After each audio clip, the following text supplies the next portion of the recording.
Vir die van u wat ek nog nie gegroet het nie, ek groet die een en elkeen in die kosbare en dierbare naam van ons Here Jesus Christus. Baie dankie dat u hier is vandag. Ons is opgewonde en bly om saam met u hier te kan wees en die Here te kan dien en dan ook so hom te verheerlik terwyl hy ons kom voed met sy woord. Here Jesus, ons kan dit vanoggend nie sing nie, maar ons glo dit en ons bid dit. Ons het u, o Heilige Gees, nodig, soos wat ons hier staan. Ons het u nodig om die ore van ons hart te salf, sodat ons mag hoor wat u deur u Gees aan die gemeente wil sê. Dankie Here dat u hier is. Dankie dat u beloof dat u opdaag daar waar 2 of 3 in die naam vergader. Vader, dankie dat u ons hoor wanneer ons u roep en vra, voed ons Here, want ons het 'n honger en 'n dors na die dinge van die Here. Ons wil hoor wat die God van die eeue aan ons wil sê. Ons wil deur u gevorm en verander word, vernuwe word in die gees van ons gemoed tot heerlikheid van God, die almagtige Vader.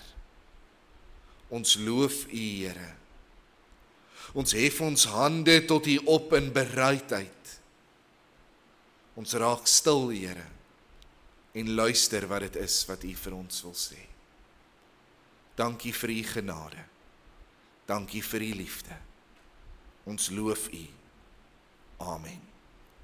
Baie, baie dankie. Ek kan die sitplekke inneem. Ek wil u nooi om asseblief die woord van die Here oop te maak en ons gaan saam lees in Markus 10 vanaf vers 17 tot 31. Markus 10 vanaf vers 17 tot 31. Ons gaan ook die woorde op die skerm vertoon. Goed, kom ons lees daar saam. Daar staan: en toe hy, dit is die Here Jesus, op die pad uitgaan, hardloop daar na hom toe en val voor hom op die knieë en vra hom: Goeie meester, wat moet ek doen om die ewige lewe te beerwe? En Jesus sê vir hom: waarom noem jy my goed? Niemand is goed nie behalwe een, naamlik God. Jy ken die gebooie. Jy mag nie egbreek nie, jy mag nie doodslaan nie. Jy mag nie steel nie. Jy mag geen valse getuienis gee nie. Jy mag niemand tekort doen nie. Eer jou vader en jou moeder. Maar hy antwoord en sê vir hom: Meester, al hierdie dinge het ek onderhou van my jeug af. En Jesus het hom aangekyk en hom lief gekry en vir hom gesê: een ding kom jy kort.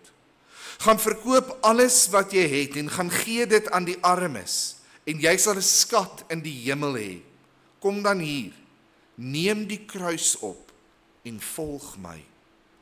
Maar hy het treurig geword oor die woord en bedroef weggegaan, want hy het baie besittings gehad. Toe kyk Jesus rond en sê vir sy disippels: hoe beswaarlik sal hulle wat goed besit, die koninkryk van God ingaan. En die disippels was verbaas oor sy woorde, maar Jesus antwoord weer en sê vir hulle: kinders, hoe swaar is dit vir die wat op hulle goed vertrou, om die koninkryk van God in te gaan.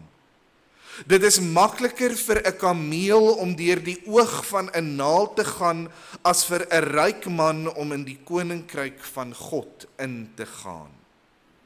En hulle was uitermate verslae, en het vir mekaar gesê: wie kan dan gered word? Maar Jesus het hulle aangekyk en geantwoord: by mense is dit onmoontlik, maar nie by God nie, want by God is alle dinge moontlik. Toe begin Petrus vir hom te sê: kyk, ons het alles verlaat en u gevolg. Ons gaan net tot daar lees uit die kosbare woord van die Here Jesus Christus. Nou geliefdes, so staan ons weer vanoggend aan die einde van 'n jaar. En ek weet nie van julle nie, maar dit voel vir my asof ek nou eers fisies, emosioneel en geestelik gereed is vir verlede Maart. Ongelukkig vat die kalender nie versoeke nie. Daar's nie 'n trirad nie en hier staan ons, sonder dat ons dit besef het noodwendig, by die heel laaste Sondag van 2025. Nou as ek terugkyk na my lysie van nuwejaarsvoornemens wat ek laas jaar gemaak het, dan lyk dinge maar bietjie bedroef. Ek het nou nie 'n huis gekoop nie, maar ek het darem 'n huisplant gekoop. So, ek was naby. Ek het nie fiks geword nie, maar ek het darem vet geword en dit klink darem amper dieselfde. Ek het miskien nie in aandele belê soos wat die plan was nie, maar ek het darem so 1 of 2 keer in die middag gaan lê en dis vir my naby genoeg. Op 'n ernstiger noot. Ek dink ons stel dikwels vir onsself onrealistiese doelwitte. Dis nie asof die nuwe kalender in 2026 my ewe skielik van die bank af gaan opjaag of daai stuk koek uit my hand uit gaan klap voordat ek hom in my mond druk nie. Verandering is harde werk. Dit gebeur nie van self nie. As jy regtig verandering in jou lewe begeer, dan vra dit dat jy daagliks sal oorlog voer teen die gewoontes wat jy die jaar wat vooraf gegaan het aangeleer het en dat jy elke dag daarmee aanhou totdat jy resultate sien. En selfs dan is dit nie verseker dat jy gaan kry wat jy wil hê nie. Ek kan byvoorbeeld elke sent wat ek het, al is dit nou omtrent R20, al my tyd, al my energie gaan inploeg in 'n modelloopbaan. Maar al sit ek al my geld, tyd en energie in my modelloopbaan, kan ek vir u waarborg dat dit nog steeds net my vrou en my ma gaan wees wat dink dat ek tydskrifmateriaal is. Sekere dinge is eenvoudig buite ons bereik. En dis versekerlik so op geestelike gebied. Jy sien, al gee ek alles wat ek het. Al wy ek my hele lewe aan die kerk, al gee ek al my geld en al my besittings, al praat ek die tale van mense en engele en ken ek al die geheimenisse en al die profesieë, ek kan myself nie red nie en ek kan myself nie heilig nie.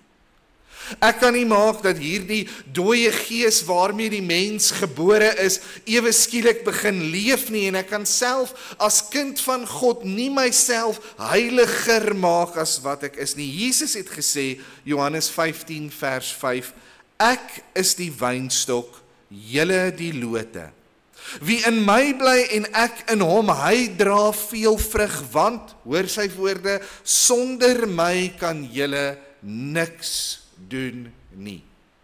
Dawid skryf op 'n soortgelyke manier in Psalm 14 vers 3.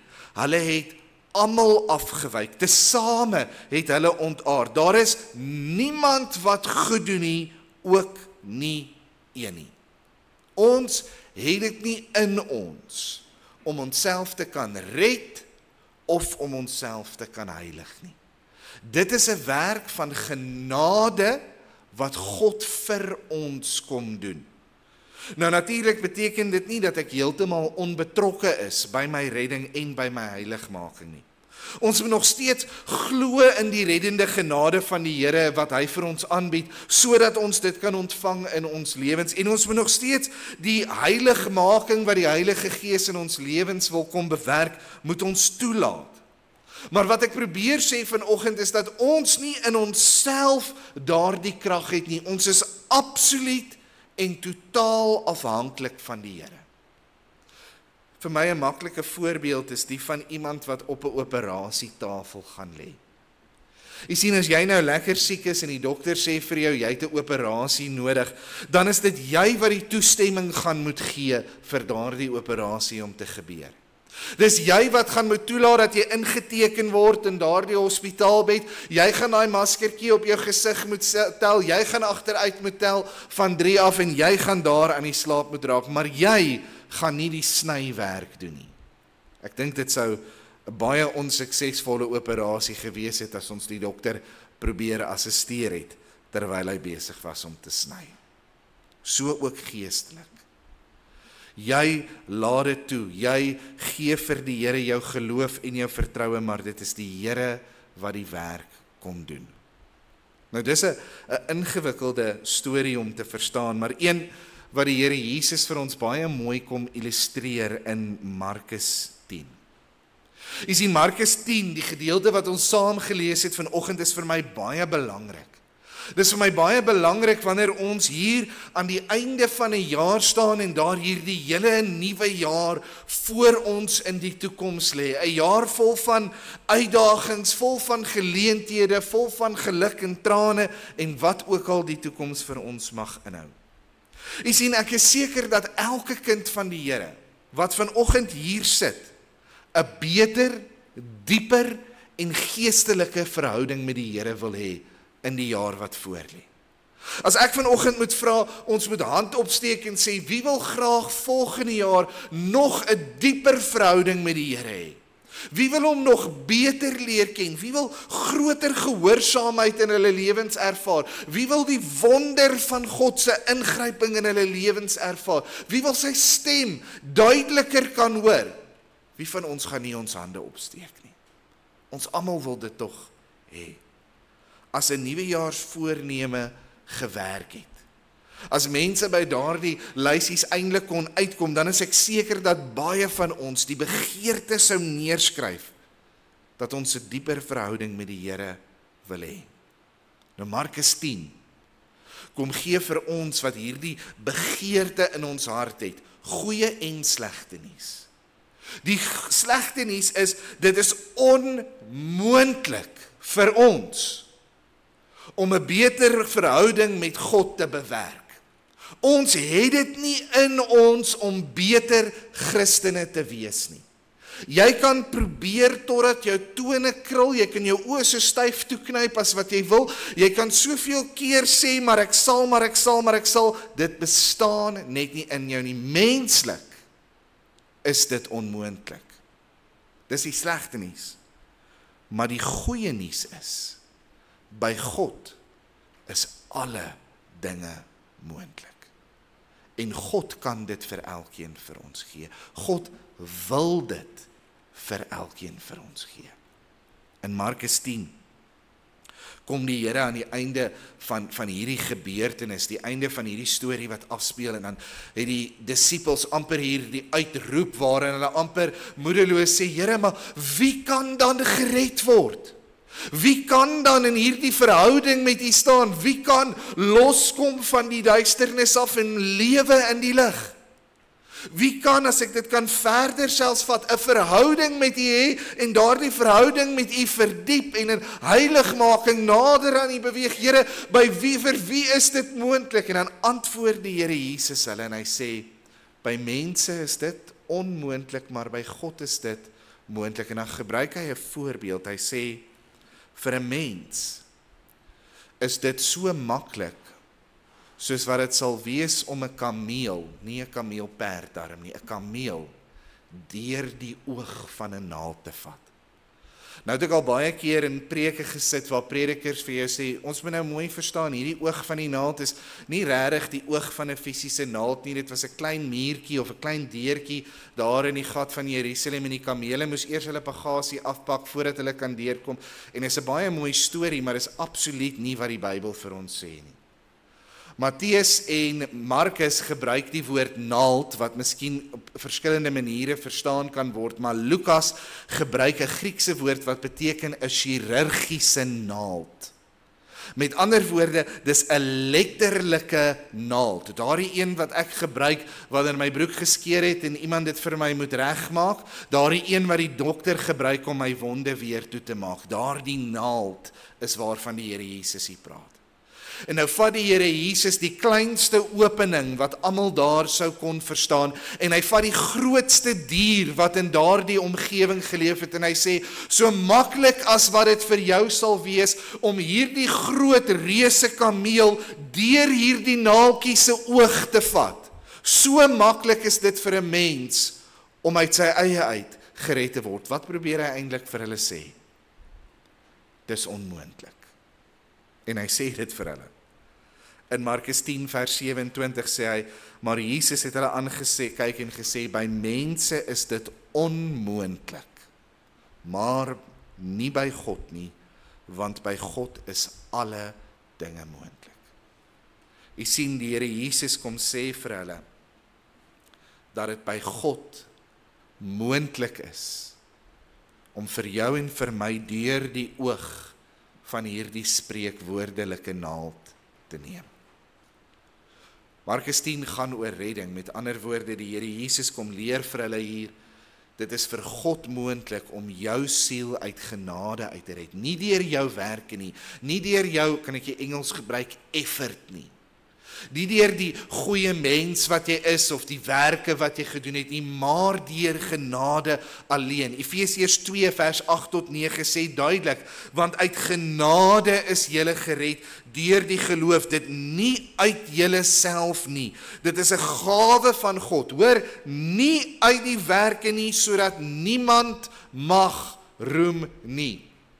Jy kan nie deur die oog van daardie naald gaan nie, maar by God, deur God se genade, neem die Here jou deur die oog van daardie naald. Nou, hoewel dit primêr van toepassing is op ons redding, is dit ook van toepassing op ons heiligmaking.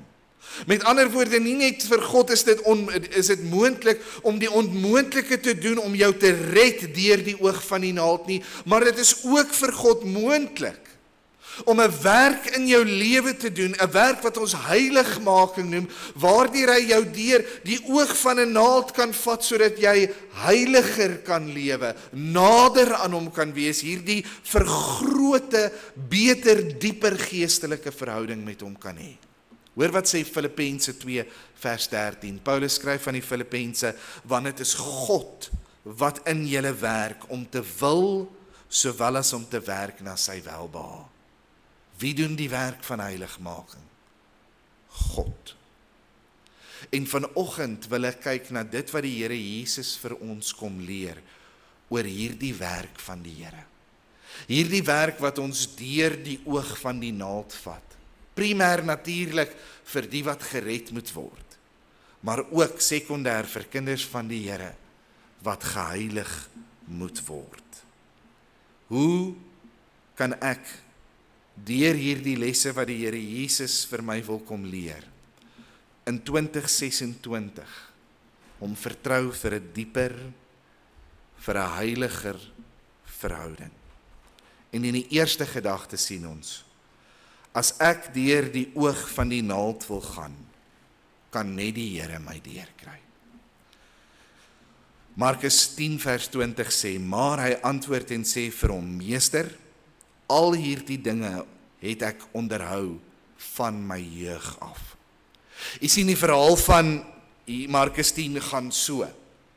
Die Here Jesus is die dag besig om te leer in Judea. Hy's eintlik op pad terug Jerusalem toe, waar hy nou vir die laaste keer gevange geneem sal word en waar hy gekruisig sal word. So dis baie naby hier aan die einde van sy bediening. Maar op pad terug Jerusalem toe stop die Here Jesus elke keer by hierdie klein dorpies en dan gebeur daar hierdie wonderlike dinge. Hy leer, hy genees mense, hy genees 'n klomp mense wat siek was. Hy ontmoet vir Saggeus 'n rukkie hierna. So baie groot wonderlike dinge gebeur op pad terug Jerusalem toe. Maar op hierdie stadium is hy by Judea en hy het in hierdie dorpie, het hy so 'n bietjie vasgesit weer met die fariseërs, soos wat hy maar amper op al die plekke gedoen het, en hy het so 'n bietjie weer vir die disippels geleer, hy het so 'n bietjie weer vir die mense geleer, en dan aan die einde van sy verblyf daar in Judea, pak die Here Jesus op en hy's besig om sy reis voort te sit. En soos wat hy opstaan om te gaan, hardloop daar 'n jong man na hom toe. En baie dramaties val hierdie jong man voor hom neer in die stof. Hy buig voor die Here Jesus en hy vra hom baie direk in vers 17. Goeie meester, wat moet ek doen om die ewige lewe te beerwe? Nou van die ryk jong man weet ons nie veel vandag nie. Ons weet 'n paar dinge wanneer ons na die evangelies kyk, hoe hulle hom beskryf. Matteus beskryf hom byvoorbeeld as 'n jong man in Matteus 19 vers 20, wat beteken dat hy tussen die ouderdomme van so 21 tot so 35 jaar oud was. Hy was 'n jong man. Lukas 18 vers 20 gebruik die woord argon om hierdie man te beskryf. Nou argon kan vertaal word as 'n leier, 'n regeerder of 'n beampte. En baie Bybelvertalers en baie Bybelskrywers en kommentaarskrywers meen dat hy moontlik dalk deel was van die sinagoge of van die Sanhedrin, wat verduidelik hoekom hy later vir die Here Jesus sê, hoe hy getrou van sy jong dae af by die gebooie en by die wet gehou het. Die laaste bietjie informasie oor hierdie jong man kry ons uit die pen van Lukas, waar Lukas baie pertinent vir ons sê dat hy baie geld gehad het. Dit stroop ook met die gedagte dat hy dalk in die Sanhedrin of in die sinagoge gewerk het, omdat baie van die owerstes, die leiers in die kerk daardie tyd, hulle self baie keer verryk het ten koste van die volk. Die profete skryf baie keer van hulle dat hulle wolwe is wat die vleis van die skape opvreet. Met ander woorde, hulle vat die geld by die armes, hulle vat die geld by die mense en dan verryk hulle self met daardie geld. Lukas 18 vers 23 staan daar, toe hy dit hoor het hy diep bedroef geword, want hy was baie ryk. So ons sien hierdie jongman in die vleur van sy lewe, ons sien 'n jongman wat 'n voorbeeldige lewe gelei het. Sover as wat die Jode betref het, was hierdie 'n voortreffelike jongman. Hy het by die wette gehou van sy jong dae af. Hy het nie egbreek gepleeg nie, hy het nie gesteel nie, hy het nie valse getuienis geleef nie, hy het sy vader en sy moeder geëer van sy jong dae af. Ek meen, wie van ons kan sê dat ons by die wette van die 10 gebooie selfs net gehou het, van ons jong dae af tot nou toe? Ek kan nie eers nie, my ma sit hier, so ek gaan weet ek het nie altyd my vader en my moeder geëer nie. Nee. Maar hierdie jong man het.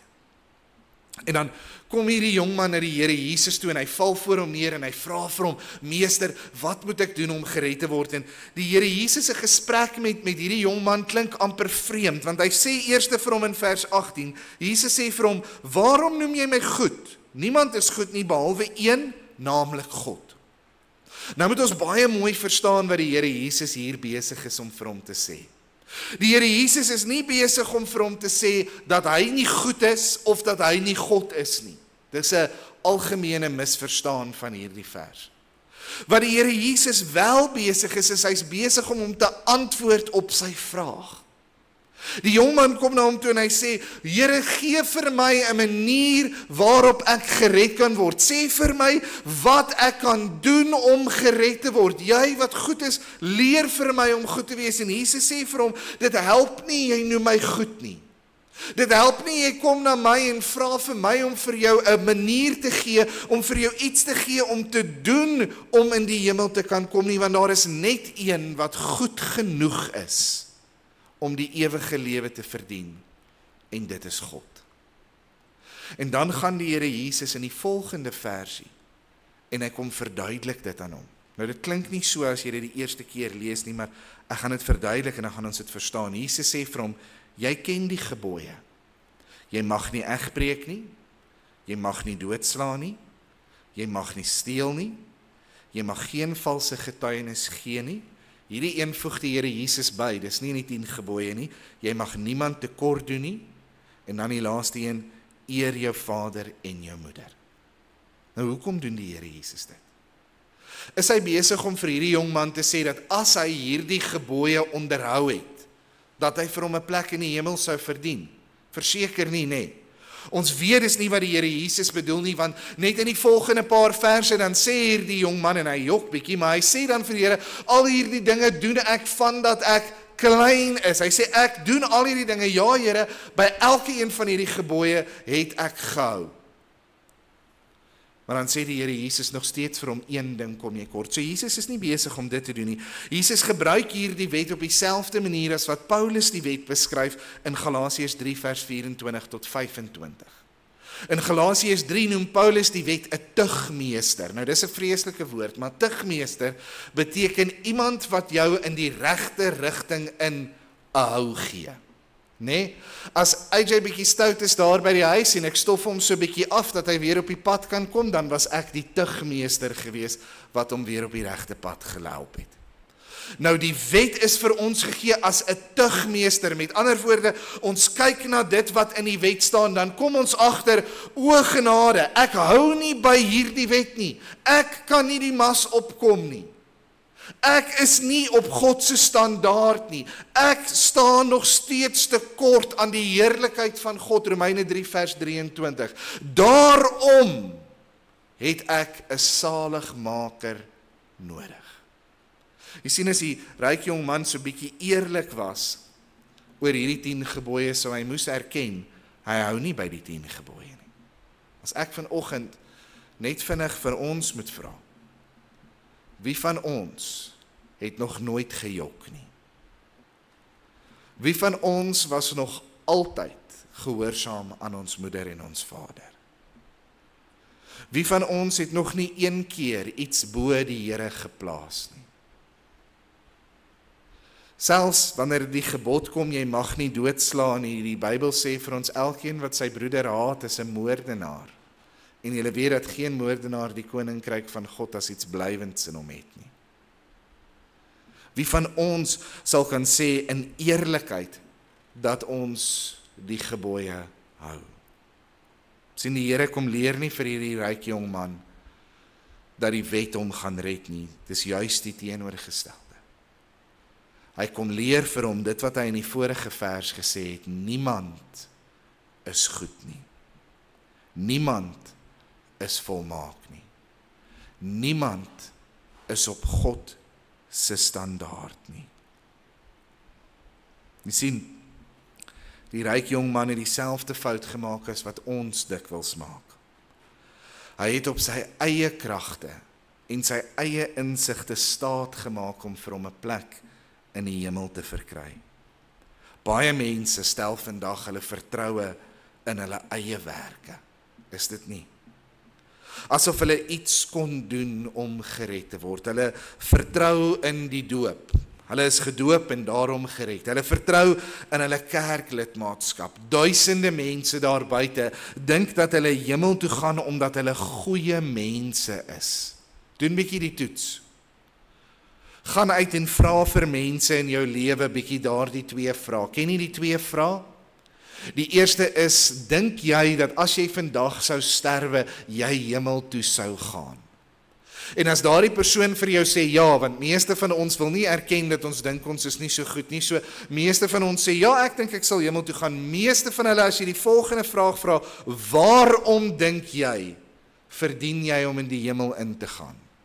Sal meeste mense vir jou sê, want ek is 'n goeie mens en ek gaan kerk toe en ek bid partykeer en ek het al Bybel gelees en ek is 'n Christen. Maak staat op hulle eie werke. Vir elke mens wat op sy eie werke staat maak, sal die Here eendag by die oordeel dieselfde sê as wat hy vir hierdie jong man in vers 21 gesê het. Een ding kom jy kort. En daardie een ding, glo ek met my hele hart, is 'n eufemisme. Jesus het dit bietjie sagter gestel. Want een ding verduidelik nie vir ons wat ons tekort kom nie. Paulus skryf in Romeine 3 vers 23, want almal het gesondig en dit ontbreek hulle aan die heerlikheid van God. Die engel sê dit vir my so mooi, for all have sinned and fall short of the glory of God. Ons het almal die heerlikheid van God gekort in ons lewe. Een ding kom ons kort. Daarom het ons die Here Jesus Christus nodig. Sodat ons deur hom gered kan word, sodat ons nie nodig het om self te verdien om hemel toe te gaan nie, omdat hy namens ons in ons plek dit verdien het. Jy sien, u en ek het die kruis verdien, ons het die wonde verdien, ons het verdien om te roep, Eli, Eli, lama sabachthani, my God, waarom het u my verlaat? Maar die Here Jesus het die hel wat ons verdien het, op hom geneem, sodat ons die hemel wat hy verdien het, op ons kan neem. Daarom sê die Here Jesus, daar is niemand wat goed is nie, behalwe een, naamlik God. Hy is besig om van homself te praat. Hy is God wat goed genoeg was om die ewige lewe te verdien. Niemand behalwe hy voldoen aan God se standaard nie. Nie die ryk jong man nie, al was hy 'n ongelooflike mens, en nie ons nie. Titus 3 vers 5 sê, nie op grond van die werke van geregtigheid wat ons gedoen het nie. Hoor daar, werke van geregtigheid, die goeie werke wat ons gedoen het nie, maar na sy barmhartigheid het hy ons gered deur die bad van die wedergeboorte, en dan sluit hy hierby in daardie heiligmaking en die vernuwing deur die Heilige Gees. Jy sien, jy word nie gered deur jou eie werke nie, en jy word nie geheilig deur jou eie werke nie. Het ons nie al baie keer vir mekaar of vir onsself of vir die Here gesê, ek sal harder probeer nie, Here. Ek gaan meer begin bid. Ek gaan regtig 'n poging aanwend om my Bybel beter te verstaan en meer kerk toe te gaan. Ek gaan probeer om nie meer my meer te verloor en mense te vloek op die pad nie. Ek gaan probeer om 'n beter Christen te wees. Ek is seker dat as ek vandag vir u moet vra om hande op te steek en te sê, wie van u het al vir die Here en vir jouself gelieg en gesê, ek gaan dit nooit weer doen nie, ek gaan harder probeer, dan gaan almal van ons hande opsteek. Jy sien, hierdie werke waarvan ons praat is wonderlik, maar ons het eenvoudig nie die krag om beter te wees nie. God het die krag. Daarom moet ons perspektief verander. In plaas daarvan dat ek sê, ek gaan harder probeer om meer te bid, begin ek om vir die Here te vra om van my 'n bidder te maak. Begin ek om vir die Here te vra dat die krag van gebed in my lewe sal realiseer. Begin ek van God te vra om dit wat keer dat ek bid uit my lewe uit te vee, sodat ek by gebed kan uitkom. Begin ek om die Here te vertrou om die behoefte na gebed lewendig te maak in my lewe. Jy sien, ek gaan nie meer vir die Here vra om my meer gereeld, en vir die Here beloof dat ek meer gereeld gaan kerk toe gaan nie. Ek gaan op my knieë voor die Here vra om 'n brandende begeerte in my te plaas vir die dinge van die Here, om 'n verlange na die kinders van die Here in my hart te kom plaas. Gaan die krag by my wegvat en dit vir die Here gee. Ek het 'n getuienis om te deel vanoggend. Ons sukkel so die laaste paar weke so bietjie met AJ se suiker, en dis vir my 'n groot frustrasie, en dit voel asof dit alles waaroor ek praat, dis alwaaroor ek dink, en ek sukkel om nie toe te laat dat vrees en bekommernis my lewe beheer nie. Ek weet dit is verkeerd. Ek weet dat ek vrees en bekommernis van die Here vir die Here moet gee, en dat ek dit moet vervang met geloof en vertroue. Ek weet dat ons in die Here Jesus se hande vasgehou word. Ek weet dat hy alles ten goeie laat meewerk vir die wat hom liefhet. Ek weet al hierdie dinge, maar ek kan soveel keer probeer as wat ek wil om hierdie vrees en bekommernis vir die Here te gee, maar met die volgende uitdaging, die volgende alarmpie wat afgaan, dan sit ek weer met hierdie ongenooide gaste in my hart. Ek het besluit, ek gaan nie meer probeer nie. Ek gaan vertrou. Ek gaan die Here vir wie alle dinge moontlik is vra om my hart te verander en op hom te rig, sodat sodat bekommernis verander in geloof en vrees verander in vertroue. En ek sukkel daarmee, ek is eerlik vanoggend, want ek kan nie. Maar ek sal elke keer na die Here toe gaan. Ek sal aanhou klop en vra en soebat en smeek totdat hy wat die krag het, hy wat regeer, hy vir wie al die dinge moontlik is, my deur die oog van hierdie naald vat. En ek hom vertrou. En my vrees en my bekommernisse weggaan soos mis voor die son. Ek gaan hom die krag gee, want by hom is alle dinge moontlik. Die tweede gedagte. Jy sien, ek wil nie vanoggend dit laat klink asof ek 'n let go and let God teologie verkondig nie. God doen die werk, God het die krag, dis waar, maar ons het ook 'n verantwoordelikheid. En daarom is die tweede gedeelte baie vinnig van hierdie verhaal ook belangrik. En daarin sien ons dat 'n verdeelde hart nie in my pad kan staan as ek deur die oog van 'n naald wil gaan nie. In Markus 10 vers 21 staan daar, en Jesus het hom aangekyk en hom lief gekry en vir hom gesê, een ding kom jy kort, gaan en verkoop alles wat jy het en gee dit aan die armes en jy sal 'n skat in die hemel hê. Kom dan hier, neem die kruis op en volg my. Miskien kan ek die gelykenis van 'n naald en 'n garingdraad leen om te verduidelik wat in hierdie tweede helfte van die verhaal gebeur. Jy sien, ek weet nie wie van u het al 'n naald en garing, daardie garingkie deur die oog van 'n naald probeer kry nie. My enigste metode is om daai garingdraad sopnat te lek. Dit drup amper so van hom af en dan steek ek hom nog steeds so 730 keer verkeerd voordat hy met geluk, genade en gebed een keer gelukkig deurgaan. En dis ongelukkig hoe dit werk. Dis 'n groot gesukkel, dis 'n baie dom uitdinksel. Maar kan u nou vir uself indink hoeveel moeiliker dit sal wees om daardie garing deur die oog van 'n naald te druk as daar alreeds garing deur die oog van daardie naald was? En dis presies wat die Here Jesus vir hierdie jong man kom wys. Hy kom wys vir hom dat daar nog steeds iets in sy lewe is wat hy alreeds volg. Daar is alreeds garing deur sy draad. Hy het geld liewer gehad as vir die Here. In Matteus 6 vers 24 kom sê die Here Jesus dit op 'n ander manier. Hy skryf, niemand kan twee Here dien nie. Want of hy sal die een haat en die ander lief hê, of hy sal die een aanhang en die ander verag, julle kan nie God en Mammon dien nie. Mammon is die geldgod. Jy sien, hierdie jong man het 'n aanbidding, 'n afgod van geld al reeds in sy hart gehad en dit het soos 'n blokkasie gevorm. Dit het gemaak dat die genade wat die Here Jesus vir hierdie jong man wou gee, nie kon deurdring na sy lewe nie. Gaan lees hierdie teks, is vir my so mooi hoe Markus dit neerskryf. Hy sê die Here Jesus het hom innig lief gekry.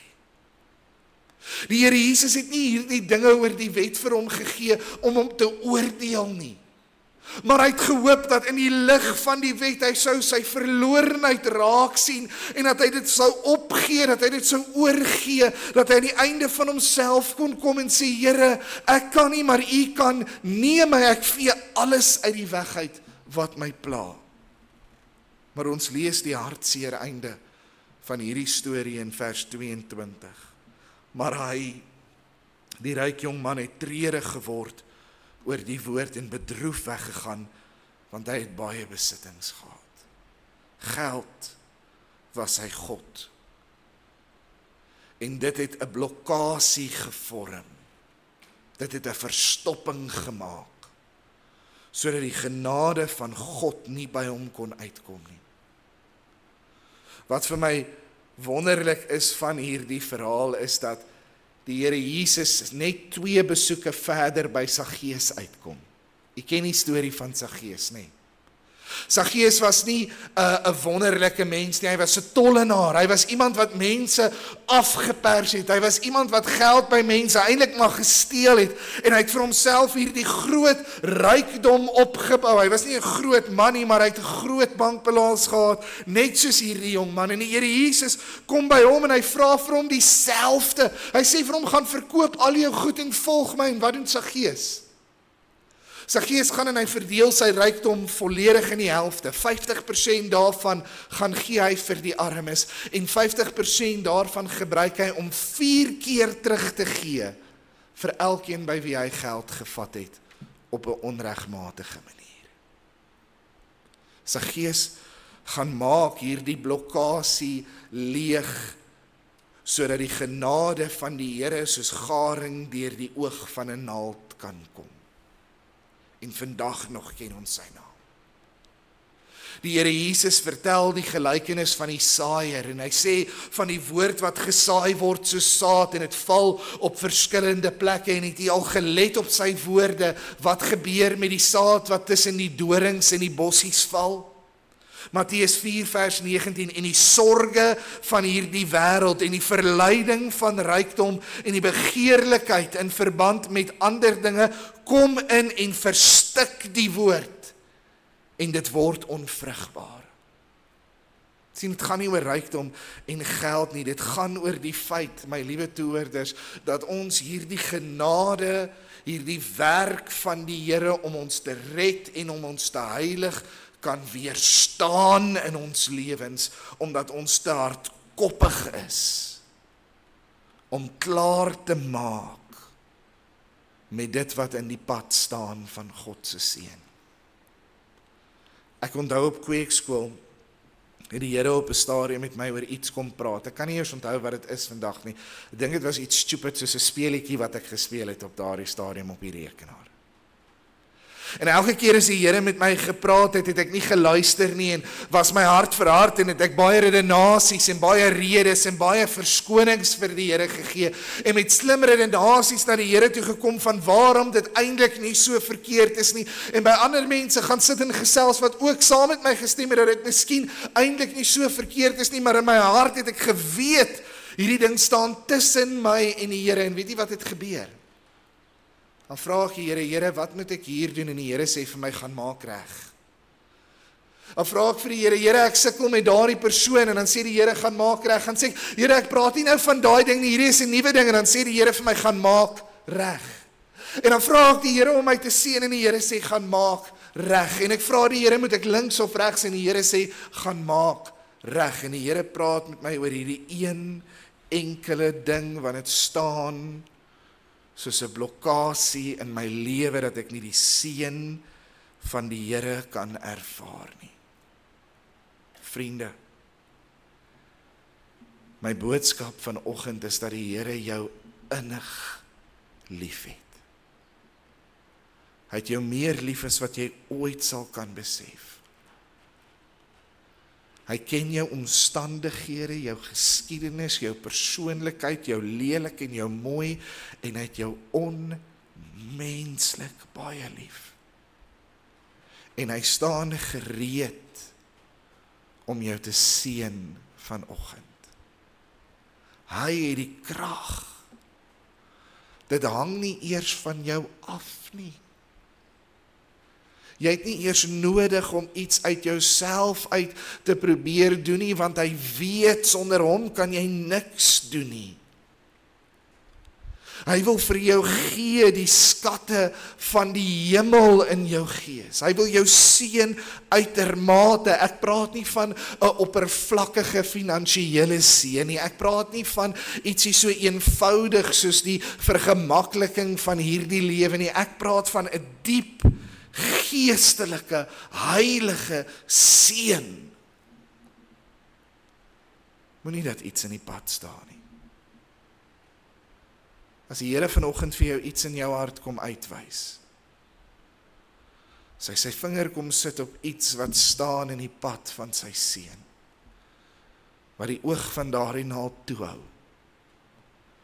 maak klaar daarmee. Want hy kan en hy wil vanoggend jou deur die oog van 'n naald lei. Mag ons in hierdie nuwe jaar ingaan met 'n oop naald en 'n opgewonde hart wat ontvanklik is vir die seën van die Here. Amen. Kom ons bid saam.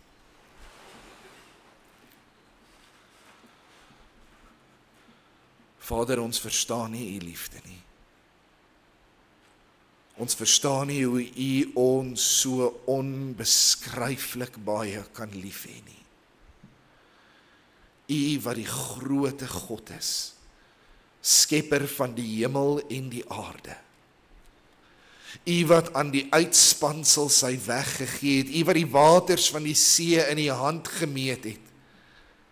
U wat die grense daarvoor gestel het, wat die dag en die nag gemaak het, die son en die sterre in die hande hou, Vader, U wat groot is, voor wie die engele skree, heilig, heilig, heilig is die Here van die leerskare. Here, U het ons onmenslik lief. En U staan gereed in onkenbare genade om ons te seën. Seën ons eerste, Here, met die krag wat ons nodig het, om oop en ontvanklik te wees vir dit wat U vir ons wil gee. Om klaar te maak met dit wat in die pad staan. Om ons hande op te hef tot U en geseën te wees deur die God van genade. Ons gee U ere vir die jaar wat verby is. Ons vertrou U vir die jaar wat voorlê. Aan U, o Here, dankbare hulde tot in ewigheid. Amen. Ek hoop dat ons die laaste lied sal kan sing, maar ek vra dat U gaan staan en dan sing ons Father, I place into your hands. Hartlik staande saam. Baie dankie.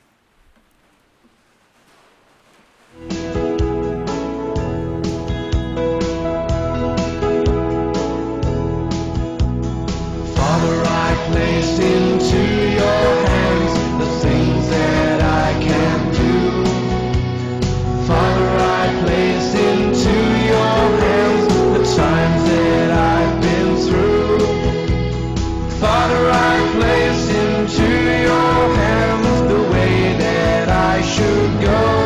For I know I always can trust you. Father, I place into your hands my friends and family. Father, I place into your hands the things that trouble me. Father, I place into your hands the person I would be. For I know I always can trust you. Father, we love to seek your face. We love to hear your voice. Father, we love to sing your praise and in your name rejoice. Father, we love to walk with you and in your presence rest. For we know we always can trust you. Father, I want to be with you and do the things you do. Father, I want to speak the words that you are speaking to. Father, I want to love the ones that you will draw to you. For I know that I am one with you. For I know that I am one with you. For I know that I am one with you.